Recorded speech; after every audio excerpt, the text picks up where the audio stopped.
Hey folks, and welcome to lecture 6.2.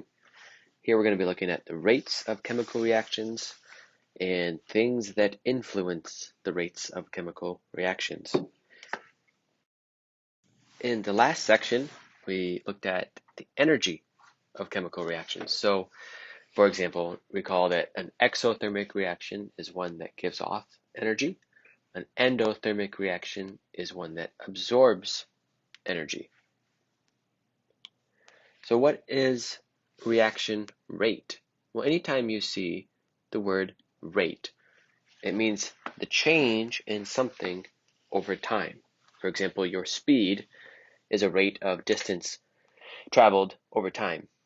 Now, in a chemical reaction, the thing that we're looking at changing is the amount of reactants and products, right? So you can measure the reaction rate by watching, one way or another, the disappearance of reactants or the appearance of products. So, for example, maybe we have a way, maybe our reactants absorb light depending on how much is there, and we can run an experiment and basically see a measurement of absorbance decrease over time, and that would indicate that the reactants are disappearing and turning into products.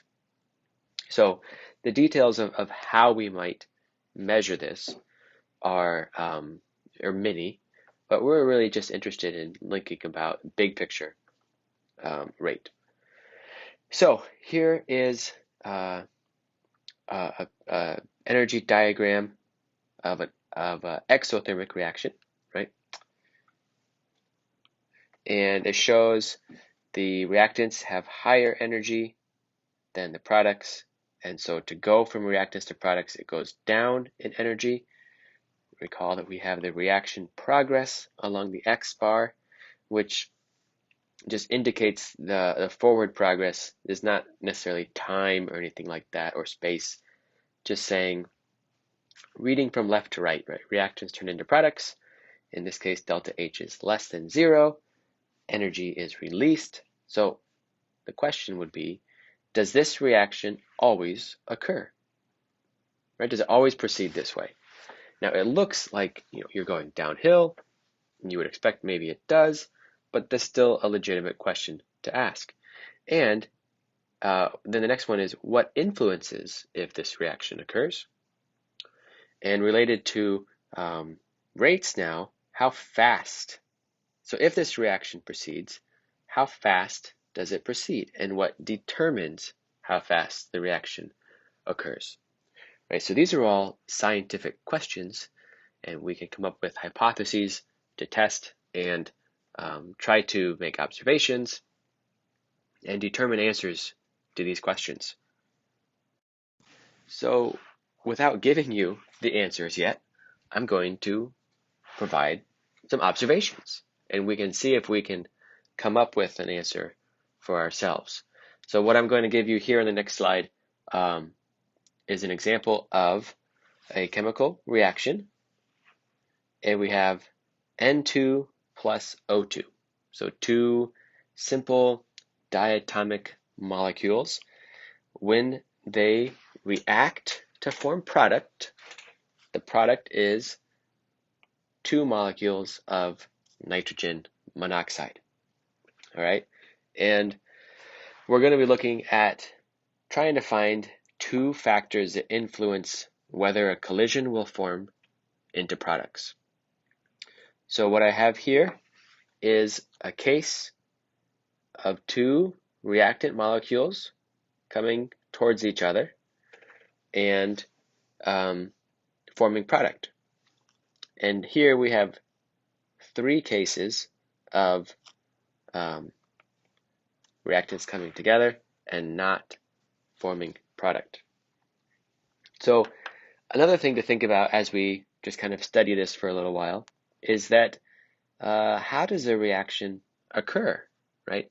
If reactants have to actually somehow come in contact with each other, right? They have to somehow exchange, in this case, atoms. And so the N2 molecule and the O2 molecule have to be in interaction. And often, and the simplest way to think of this is as a collision, which happens with gas molecules, right? An N2 molecule floating around and an O2 molecule floating around won't spontaneously just turn into NO. One way that they might is if they collide with each other, and that's what we're demonstrating here. So a collision, in the top case, let's think about what's going on here. So we have N2, notice the blue trail, and O2, and they collide with this large starburst, and they form products. So what do we think the starburst indicates, as well as the large tails? Would be something with speed, right, and energy. And then look at the bottom three and try to figure out what's different from the top one in each case. So here in the top of the bottom cases, case one, the molecules look just like they do here, except the tails are smaller and the starburst is smaller. And so we can make an assessment about an inference about what that would indicate, that the molecules are moving slower. And when they collide with less force and less energy, and there are no products formed. Okay, how about case two? Look at the tails here. Now, the tails are quite large, so the molecules are moving just as fast as in case, the positive case up here. But what's different?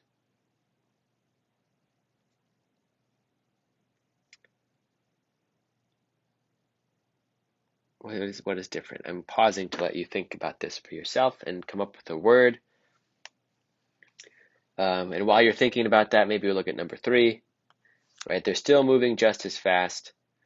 The N2 molecule looks just like the N2 molecule here, but O2 has been flipped on its side.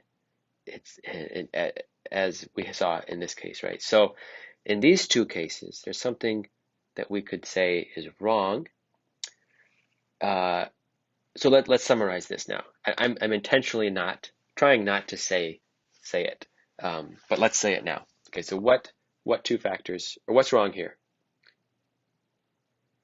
So in this case, we could say that the molecules have insufficient energy. And in the bottom, excuse me, two cases, they have the wrong orientation, right? So here, they're upright, and the N and the O basically each can swap with each other. And here, in this case, the N and the O maybe could swap, but then these other two are too far away, okay? So now to summarize this, what two factors influence whether a collision forms products? The energy and the orientation of the collision. The energy and the orientation of the collision influence whether products are formed. So our simple energy diagram, where it shows a flat line and a down arrow, is a little too simple, and we need to add some detail to this. And that's what we've done here at the right. So this indicates that not all reactants just naturally turn into products.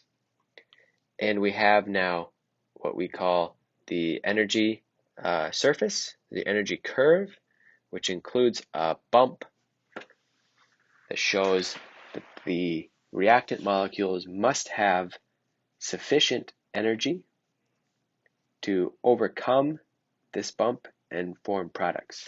Remember, the y-axis is energy, right? So the higher up you go on this axis, the higher the energy or potential energy of the system. And so we can draw this curve here, and we'll show that it's called EA, and this is the activation energy. Right? It's the energy required to activate the reaction and to get it to go forward. There are many ways to think about this, right? That it's like the spark that ignites is another way to think of it, right? If you just have a piece of wood sitting there in your fireplace, it will not just naturally, oxygen molecules floating around won't just start a combustion reaction. There's a large activation energy to get that started, right? You have to start the fire yourself.